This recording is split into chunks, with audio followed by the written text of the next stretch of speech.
আমি সুকান্ত। আজ আমি তোমাদের রায়মার্টিন প্রশ্নবিচিত্র থেকে সপ্তম শ্রেণীর ইতিহাসের 6 নম্বর মডেল সেটটি সলভ করে দেখাবো। থার্ড ইউনিট টেস্ট 6 নম্বর মডেল সেট। তো চলো শুরু করা যাক। দেখো 1 নম্বর, চোল রাজ্যে কয়েকটি গ্রামকে নিয়ে গঠিত হয় নাড়ু। আচ্ছা 2 নম্বর দেখো যাবৎ মানে নির্ধারণ। 3 নম্বর দেখো মেঘমল্লার রাগটি সৃষ্টি করেন তানসেন। 4 নম্বর চৈতন্য চরিতামৃত গ্রন্থটির রচয়িতা সি. কৃষ্ণদাস কবিরাজ। 5 নম্বর আরবি ভাষায় ইলম মানে জ্ঞান। আচ্ছা 6 নম্বর প্রজাতন্ত্র দিবস পালন করা হয় 26শে জানুয়ারি। রামায়ণের বাংলা অনুবাদ করেন কৃত্তিবাস ওঝা। শেরশাহের সমাধিসৌধ অবস্থিত সাসারামে। আচ্ছা তারপরে দেখো শ্বেত পাথরে রত্ন বসিয়ে কারুকার্য করাকে বলা হয় পিয়েত্রাদুরা, সি. আচ্ছা তারপরে দেখো ভারতের শাসন ব্যবস্থা হলো গণতান্ত্রিক। আচ্ছা 2-1 নম্বর দেখো বেমানান শব্দটি খুঁজে বের করে লেখো। আচ্ছা 1 নম্বর বেমানান হচ্ছে অশ্বঘোষ। 2 নম্বরটা যেটা বেমানান ভারতবর্ষ। আচ্ছা এখানে 3 নম্বর বেমানান হচ্ছে বিজয় সেন। 4 নম্বরে হচ্ছে এটা বেমানান ইবন বতুতা। আচ্ছা তারপরে দেখো স্তম্ভ মেলানো। রায়গড় এটা হবে শিবাজি। 2 নম্বর আম্বেদকর এটা হবে ভারতীয় সংবিধান। 3 নম্বর দিন ইলাহি এটা হবে আকবর। আচ্ছা 4 নম্বর পেশোয়া এটা হবে প্রথম বাজিরাও। আচ্ছা 5 নম্বর ঝরোখা এটা হবে জানালা। আচ্ছা তারপরে দেখো 4-1 নম্বর ভারতবর্ষে চিস্তি সম্প্রদায়ের প্রতিষ্ঠাতা কে ছিলেন? মঈনুদ্দিন চিস্তি। আচ্ছা 2 নম্বর দেখো শ্রীকৃষ্ণ বিজয় কাব্যের রচয়িতা কে? মালাধর বসু। আচ্ছা 3 নম্বর দেখো বীরবলের প্রকৃত নাম কি? মহেশ দাস। 4 নম্বর দেখো আকবরের রাজস্ব মন্ত্রী কে ছিলেন? আবুল ফজল। 5 নম্বর শিখদের দশম গুরু কে ছিলেন? গুরু গোবিন্দ সিংহ। আচ্ছা তারপরে দেখো 6 নম্বর বিবিকা মকবরা কোন মোগল সম্রাটের আমলে তৈরি হয়? ঔরঙ্গজেব। 7 নম্বর সড়কি আজম কে নির্মাণ করেন? শেরশাহ। আচ্ছা 8 নম্বর সংবিধান অনুযায়ী কত বছর অন্তর নির্বাচন হয়? 5 বছর। তারপরে দেখো শিরিন কলম নামে কে পরিচিত ছিলেন? আব্দুস সামাদ। তারপরে দেখো 10 নম্বর ভারতের সবচেয়ে বড় গম্বুজ কোনটি? গোল গম্বুজ বিজাপুর। এবার আসি 5-1 নম্বর দেখো পানিপথের প্রথম যুদ্ধ কবে কাদের মধ্যে হয়েছিল? দেখো 92 পেজের 41 নম্বর কোশ্চেন।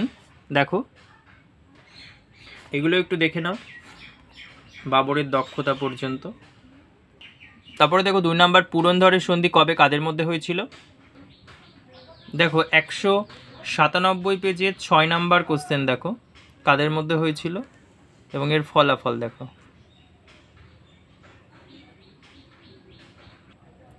সে দেখো 3 নম্বর শিখদের ধর্মগ্রন্থের নাম হচ্ছে গ্রন্থ সাহেব। এটি কোন লিপিতে লেখা? গুরুমুখী লিপিতে লেখা। তারপরে দেখো 4 নম্বর হিন্দুস্থানের তোতা পাখি কাকে বলা হয়? আমির খসরু। তার একটা বইয়ের নাম দেখো তুগলক নামা।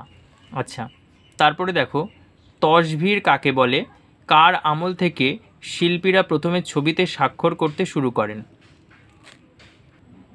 দেখো 173 পেজে 43 নম্বর কোশ্চেন তসভির, দেখে নাও।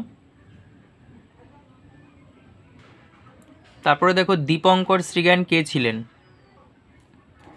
দেখো পেজ নাম্বার 56 পেজের 20 নম্বর, দেখে নাও এখান থেকে দীপঙ্কর শ্রীজ্ঞান।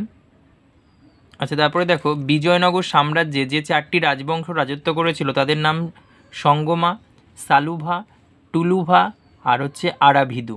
আচ্ছা তারপরে দেখো 6 নম্বর দেখো টিকা লেখো গুরু নানক। 169 পেজের 13 নম্বর কোশ্চেন, দেখে নাও।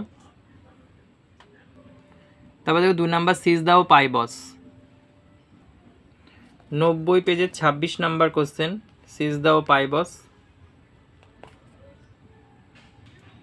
তারপরে দেখো 3 নম্বর নালন্দা বৌদ্ধবিহার। দেখো 54 পেজের 16 নম্বর কোশ্চেন নালন্দা বৌদ্ধবিহার।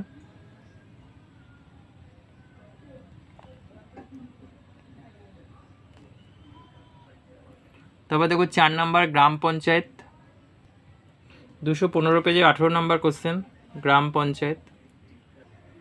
5 নম্বর দেখো মনসবদারি প্রথা। দেখো 123-এর 36 নম্বর কোশ্চেন মনসবদারি প্রথা। আচ্ছা তারপরে দেখো 7-1 নম্বর শ্রী চৈতন্যের ভক্তি আন্দোলন প্রচারের মূল কাঠামোটি ব্যাখ্যা করো। দেখো 160 পেজের 9 নম্বর কোশ্চেন। তারপরে দেখ 2 নম্বর, সরকারের বিভাগ কটি এবং এই বিভাগগুলির কোনটি কি কাজ করে? বিচার বিভাগে কেন আলাদা রাখা হয়? দেখো 211 পেজের 1 নম্বর কোশ্চেন।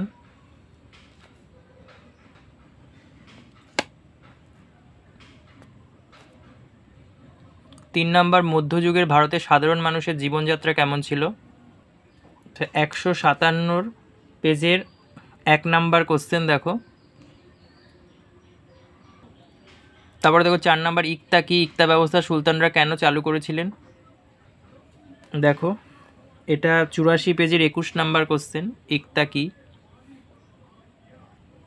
তারপরে দেখো বাংলা স্থাপত্য রীতির পর্যায়গুলি আলোচনা করো। 165 পেজের 20 নম্বর কোশ্চেন দেখো, বাংলা স্থাপত্য রীতির পর্যায়।